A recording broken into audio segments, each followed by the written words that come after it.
Well, it's always a pleasure to catch back up with our next guest, of course, a Baltimore legend, the University of Maryland legend, and he's out at the Summer League in Vegas as an LA Laker. He is Juju Reese, and he's back with us now here on GCR.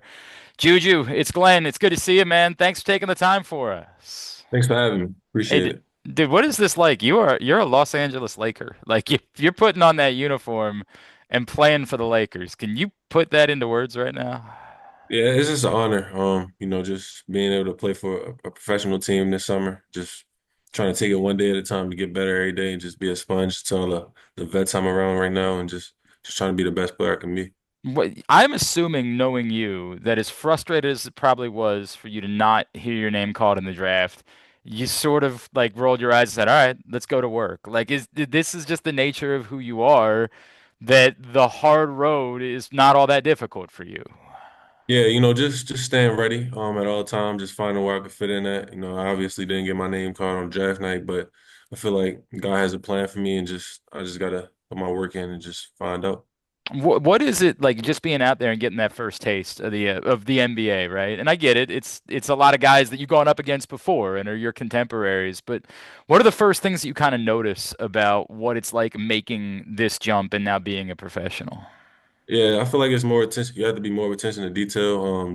It's like a lot of the little things. Everybody pretty much is at the same level. Everybody's a professional. It's just the guys that, pay attention to the little things, just develop themselves in the little ways that they can. Those are the ones that have the advantage over others. So I feel like if I do that, I'll be good. We know obviously the development that you made just at your time at Maryland, right? And you and I talked a lot about the free throws earlier this year. How much did you feel like you were adapting your game more and more to what is expected at the NBA level, where obviously like everyone has to be a shooter and there is no natural rim protector the way that there was once upon a time. Bigs are expected to stretch out and play. Yeah, just finding my way in their offense and just trying to figure out what they want me to do. Just doing my job, watching a lot of film, and just I feel like just me expanding my game will come as as the years go, and just as these months go, I'm just expanding my game, and just doing those things. I'm straight. Yeah. I appreciate that. Juju Reese is with us here on GCR. Juju, if you would, let's work back just a couple of months. Like in hindsight, we made a lot of it. Dopes like me, what was going on with you guys going into the Florida game? It with the benefit of hindsight, was that an impact on you guys? Would you say, hey, look, they were a really good team. We know that. They won the national championship, right? Like, was it a difficulty dealing with everything that you guys were dealing, or did we make too much of that from the outside?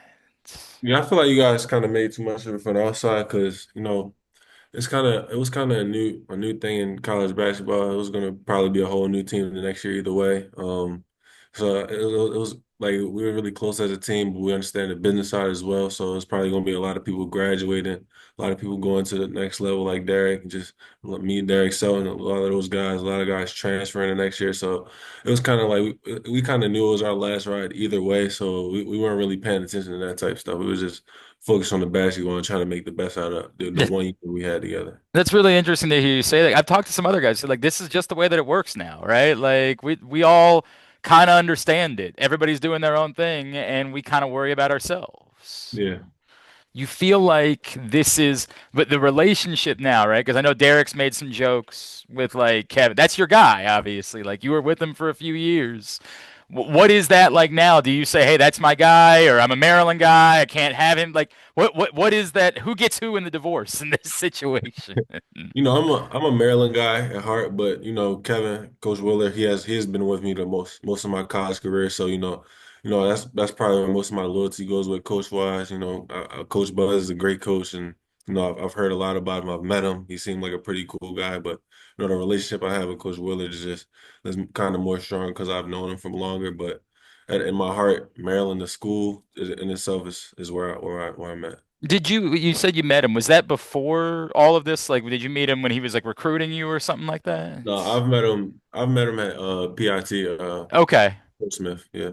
Did you want to establish like now that you're an alum, like we've talked a lot, you and I, like you were a representative of Maryland and your willingness to not just sign up and go there, but stay there is a testament and something that I think Maryland should be pushing to kids from this area, like, hey, be like Juju.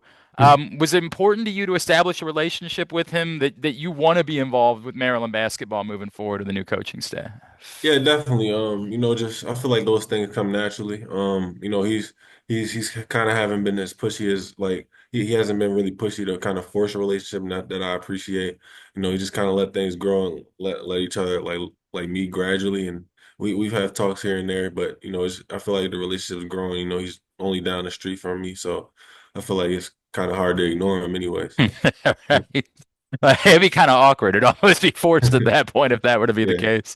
I wonder if you talked to Jameer. It's funny because like Jameer had to go through this, right? Like he wasn't drafted and he grinded and he found his way onto a roster this year. Did you reach out to him at all? Or who else have you reached out to about this process and about what it takes in order to make sure that you're on an NBA roster and you get that opportunity? Yeah, I've definitely talked to Jameer a lot, especially out here in Vegas. He's out here with the Bulls. I've talked to him, Dante, Eric, just Hmm. just all those guys. I seen Fats in the airport one time through the pre-drive workout. So it's just a lot of the guys had different experiences. Like Fast went overseas and ended up going overseas, and just it's a whole bunch of different like point of views from it, and different perspectives. So I feel like I'm just grateful for that and having those vets to just teach me things like that. And Mir being the one I probably like want to like the route I would want to go, just making it on the team. Just he's been telling me just stay down, just grind, and everything will be good. Yeah. Have you guys made Derek take everybody out for like a steak or anything like that yet? Nah, Derek, he definitely owe everybody a steak though. Yeah. That's gonna have to happen. Hey, you and I haven't talked like when he said what he said, that I'm from Baltimore, that's why, right? Like it resonated with so many people and it meant so much to so many of us. Can you tell me what that meant to you and like how much you have felt that in your blood, what it is that came out from him in that moment that night? Yeah, it meant a lot. Just I feel like just playing with that confidence, just putting the city out there, just it meant a lot to the city. Just not probably maybe a lot of people didn't know where he's from. Nobody knew where he's from. Let's just say that, and he just kind of emphasize that the basketball pipeline that we have going on there, and just kind of put it on the map a little bit more, and nothing bad with some awareness. Nothing wrong with some awareness. I also That's it. feel isn't it like the representation of the chip that we all kind of carry on our shoulders here? Like it's just we're so used to being overlooked. We're so used to hearing about New York and Philly, and we do kind of have to thump our chest a little bit in those Yeah, you situations. gotta brag about it a little bit for sure. Right? You got to let everybody know that's who you're at. All right, priority between now and when you play in your first regular season NBA game, Juju Reese, what do you still want to have improved by that point? Just my confidence as well. Just learning. I'm a pretty confident player as well, but just learning the game, the professional game is just a whole different game. Just adjust to that speed, the talking, and the intensity. Just being having a more understanding of that is fine. That's pretty much what I'm looking forward to. And we're looking forward to seeing it, man. Hey, remind everybody how they can follow you on socials. Um, Reese 10 Julian on Twitter. That's pretty much it. I don't really get on Instagram like that. Good for you, man. Good for you getting out of that cesspool. Juju, so happy for you, dude. We can't wait to see how this story continues to play out for you, man. We will always root for you. You know that. Thank you for spending a couple of minutes with us this morning, bro. We really appreciate you. Thank you. Appreciate it. Thanks for having me.